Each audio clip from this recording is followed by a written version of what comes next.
Lolita la Baronne. Moi, pas, hein, pas du tout. Au contraire, je suis souvent surprise quand ça n'arrive même pas aussi tôt. Parce que quand on voit certaines personnes, on se demande est-ce que ces personnes-là ne confondent pas vitesse et précipitation. Donc, je fais ce live-là par rapport aux vidéos que nous avons sur la toile depuis un certain moment. Des vidéos présentant Nathalie de Monaco, encore appelée Nathalie d'Arche, en train de se faire délivrer par des pasteurs, entre guillemets, je mets pasteur entre guillemets. Donc, et dans ces vidéos, on voit qu'il y a eu bagarre et que ses vêtements ont été déchirés. Mais normalement, le réflexe d'une personne normale, c'est que lorsque sa nudité, parce que chez nous, les femmes, la poitrine, ça fait partie de notre sexe, hein, ça fait partie de notre appareil génital. Voilà. Voilà pourquoi, généralement, les gynécologues s'occupent aussi un peu de la poitrine avant maintenant de vous envoyer chez le spécialiste, les autres spécialistes. Donc, l'appareil génital de la femme, c'est les seins, la vulve, le vagin, l'utérus, les trompes et tout ce que vous connaissez. Donc, normalement, voilà pourquoi les femmes mettent le bikini quand elles vont, pour celles qui vont à la piscine. Les hommes peuvent marcher torse nu, mais la femme ne peut pas rester torse nu. Donc, quand on déchire le vêtement de la femme et que ses seins se retrouvent dehors, le réflexe premier serait d'essayer de se couvrir la poitrine. Surtout qu'au moment T, elle n'a même pas de soutien. Donc, le réflexe premier, c'est de se couvrir, mais elle ne se couvre pas la poitrine. Et j'ai vu les interventions de beaucoup de gens qui disaient que, mais où est-ce que vous voyez la folie ici? Non, il y a la folie. Parce qu'un être normal cache sa nudité. Un être normal, virgule, cache sa nudité. Lorsque la femme expose sa nudité, ça veut dire qu'elle est atteinte d'un moment de folie. Ça peut être une folie positive. Par exemple, l'accouchement. Quand la femme est sur le point d'accoucher, elle ne défend plus sa nudité. Elle ne cache plus sa nudité. Ou bien c'est un choc émotionnel. Quand la femme est devant la mort, elle expose sa nudité pour essayer de parer à cette fatalité qu'est la mort. Je vous ai souvent raconté dans plusieurs lives comment est-ce que la nudité de ma grand-mère avait sauvé la vie à mon père à l'époque. C'était le 6 avril 82. Lorsque les nordistes, ayant vu qu'ils perdaient, ayant perdu le dessus, avaient décidé de rentrer dans les familles des sudistes pour les tuer. Donc, lorsque le camion d'Embéré a garé devant notre concession, ma grand-mère qui était en route, qui a vu venir, elle a enlevé le cabas, elle a soulevé les mains. Et il y a eu une discussion où les gens disaient que, ouais, elle est en train de nous maudire, fuyons. Et d'autres disaient, on ne fuit pas, on doit le tuer, on doit aussi le tuer. Mais ces quelques temps de discussion-là ont sauvé la vie à mon père, qui s'est échappé par la porte arrière et est rentré dans le quartier. Donc, la femme en temps normal, l'être normal défend sa nudité. Et lorsqu'une personne ne défend plus sa nudité, on voulait même la couvrir. Elle dit ne me couvrez pas. Ça veut dire qu'il y a folie. Donc, c'est de ça qu'il s'agit. Je fais ce live maintenant parce que, en dehors des vidéos de Nathalie de Monaco, j'ai suivi les interventions de beaucoup de personnes, des différentes des personnes qui font les lives sur la toile, Lolita la Baronne, du Camer. J'ai suivi quelques lives des gens qui ont parlé de ça. Mais beaucoup de personnes évitent le sujet principal. C'est-à-dire que tout le monde, oh Martin Pédon, bonsoir, partagez ce live. Tout le monde parle juste des pasteurs et de leur mauvaise influence. Des faux pasteurs et de leur mauvaise influence. Tout le monde veut juste parler d'une affaire d'escroquerie, d'une affaire d'église mal réglementée, d'une affaire de ceci. On refuse de s'attaquer au nœud du problème. Les pasteurs sont comme des médecins. Généralement, on va vers le pasteur, on sollicite des séances de délivrance, d'exorcisme, lorsqu'on se sent atteint spirituellement. Les pasteurs sont comme des médecins. On ne va pas chez le médecin pour dire au médecin, bonjour docteur, ça fait longtemps qu'on ne s'est pas vu, je voulais causer avec toi, je suis venu pour savoir comment tu vas. Non, On va chez le médecin quand on estime que quelque chose ne va pas avec son corps.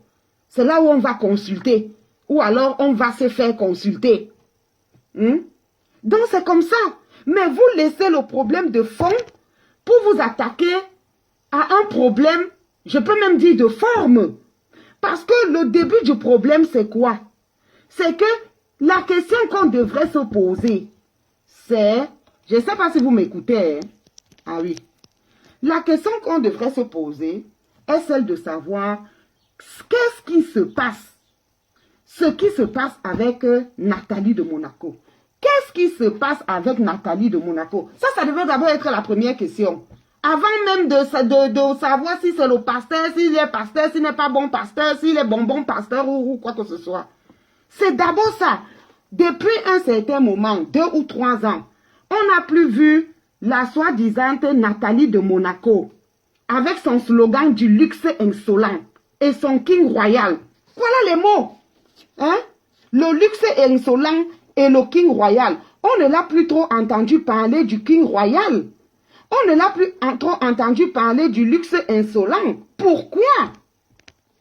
Qui est d'abord cette Nathalie de Monaco? Une seule intervention où j'ai dit yes.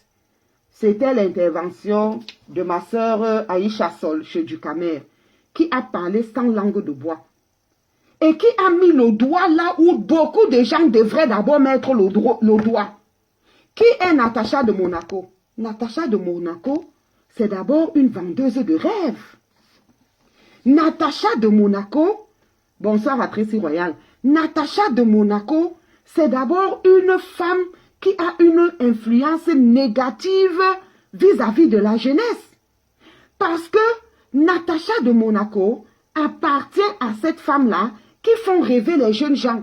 Appartient à ces gens-là qui ne nous ont jamais dit là où eux ils travaillent. Qui ne nous ont jamais présenté une formation, une profession, une vocation, dont on ne leur connaît aucun talent. Oui, il y a des gens qui sont talentueux. Il y a des gens, même sans avoir fait les cours de musique, savent chanter et chantent même mieux que ceux qui ont pris des cours de musique, ou bien ceux qui ont des diplômes en musicologie ou je ne sais quoi, sortis des grandes écoles de musique et d'art et métier. Hein? Mais il y a des gens qui ont le don, qui ont le talent brut, qui chantent et qui n'ont jamais fait d'école ou quoi que ce soit. Et il y a des footballeurs qui jouent alors qu'ils n'ont pas commencé avec le football très tôt. Hein? Vous n'êtes pas musicien. Encore que même parmi les musiciens, est-ce que c'est n'importe qui construit? Vous n'êtes pas footballeur. Même parmi les footballeurs, est-ce que c'est n'importe qui devient professionnel? On ne vous connaît aucun métier, on ne vous connaît aucune formation, on ne vous connaît aucune activité génératrice d'argent. Mais tout ce que vous savez afficher, c'est votre soi-disant luxe insolent. Ce sont vos vêtements. Hein? Ce sont les soirées. Hein? Auxquelles vous êtes invités comme étant des marraines. Co-marraines de soirée. Co-parraines de soirée. Hein? C'est cette Nathalie de Monaco qui a vulgarisé l'histoire des baignoires. Généralement, même dans les soirées mondaines là, il y a des coupes, des formes de contenants comme ça, comme des seaux, dans lesquels on met les champagnes. Non, elle a imposé que quand on l'invite dans une soirée, il faut amener la baignoire et remplir les champagnes. C'est-à-dire que toujours dans la démesure, toujours dans la luxure. C'est ça Nathalie de Monaco. Ça, il faut d'abord le dire. Qu'est-ce qui se passe avec cette femme? C'est que cette femme maintenant doit gérer le retour. Et ça, c'est des choses sur lesquelles beaucoup de soi-disant influenceurs, blogueurs et tout passent l'éponge. Leur problème, c'est le pasteur. Non! Le pasteur lui-même dit dans la vidéo, je n'étais pas envoyé dans les loges. Le pasteur dit dans la vidéo, qu'il soit bon pasteur ou mauvais pasteur, il dit ceci, je n'étais pas envoyé dans les loges. Et elle ne réplique pas en disant, je ne suis pas dans les loges. Elle ne réplique pas en disant, je ne suis pas dans les loges. Donc, il faut d'abord savoir le dire. Lorsque nous, on a commencé à alerter ici, j'ai commencé à alerter combien? 1 an avant la mort de Cabrel Nandip, j'ai fait 2 ou 3 directs où je parlais à Cabrel Nandip. On a sensibilisé les jeunes. Faites attention, il y a des loups ravageurs dehors. Faites attention même sur les réseaux sociaux. Ce n'est pas n'importe qui reste sur les réseaux sociaux qui fait des lives. Il y a des attaques. Il y a des moments où j'avais annoncé des lives et je n'ai pas pu les faire. Soit c'est la voix qui parle, soit je suis mal à l'aise, soit il y a des attaques. Il y a des gens dont, parce que même les réseaux sociaux aussi, ce sont ces gens-là qui sont dans les loges, qui sont derrière. Et il y a des gens qui reçoivent des attaques. Les Madame Cooper et tout ça sont mortes bizarrement. Donc, faites attention, faites attention. On nous a dit non, il y a le talent. Cabrel Nandip avec du talent. J'ai dit, mais, ok, si pour vous il avait du talent, que dit donc de Jean-Michel Cancan? Que dit de Jean-Michel Cancan? Et après, il y a eu le décès de Cabrel Nandip. Après, vous avez vu les obsèques de Cabrel Nandip. Vous avez entendu un bon pasteur dire qu'il y a des loups ravisseurs. Il y a des serpents. Méfions-nous. Vous avez suivi cette prêche-là de ce pasteur qui parlait à la jeunesse, qui demandait aux jeunes de faire attention parce que c'est très grave dans nos sociétés. Dans toutes nos sociétés-là, de plus en plus, ces gens-là ne se cachent pas. Ces gens-là ne masquent, ils ne parlent plus le langage, ils ne font plus dans la langue de bois. Ils disent des choses ho-ha.